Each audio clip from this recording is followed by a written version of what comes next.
నాగవంశీ మాటలు, కౌంటర్లు ఎలా ఉంటాయో అందరికీ తెలుసు. నిర్మాతగా స్టేజ్ మీద ఇచ్చే స్పీచ్, మీడియాతో మాట్లాడే మాటలు, మీడియా మీద వేసే కౌంటర్స్ నెట్టింట బాగా ట్రెండ్ అవుతుంటాయి. ఇక నాగవంశీ అంటే సోషల్ మీడియాలో, మరీ ముఖ్యంగా ట్విట్టర్లో మరింతగా వైరల్ అవుతుంటాడు.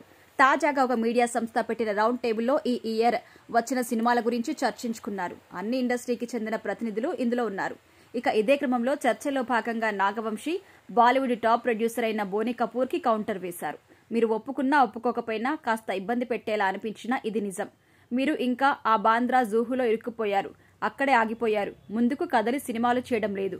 మా సౌత్ మేకర్సే ఇప్పుడు మీకు కొత్త దారిని చూపిస్తున్నారు అని నాగవంశీ నేరుగా కౌంటర్స్ వేశారు.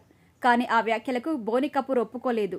మా హిందీలో ఎప్పుడూ అలాంటివి చేశాం, కొత్త ధనం ఎప్పటి నుంచో ఉంది అని బోనీ కపూర్ అంటే, మరిప్పుడు బాహుబలి, RRR, పుష్ప, సలార్, యానిమల్ ఇవన్నీ సౌత్ నుంచి వచ్చినవే కదా అంటాడు.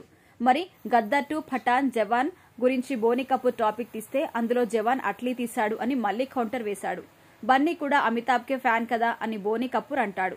అమితాబ్ కి అందరూ అభిమానులే, అయినా బన్నీ చిరు ఫ్యాన్ కూడా అని నాగవంశీ అంటే అయ్యుండొచ్చు, కానీ మీడియా ముందు మాత్రం అమితాబ్ అభిమానినే అని చెప్పాడు కదా అని బోనీ కపూర్ లాజిక్ తీశాడు. మొత్తానికి బాలీవుడ్ మాత్రం సౌత్ ఆధిపత్యాన్ని ఒప్పుకునేలా కనిపించడం లేదు.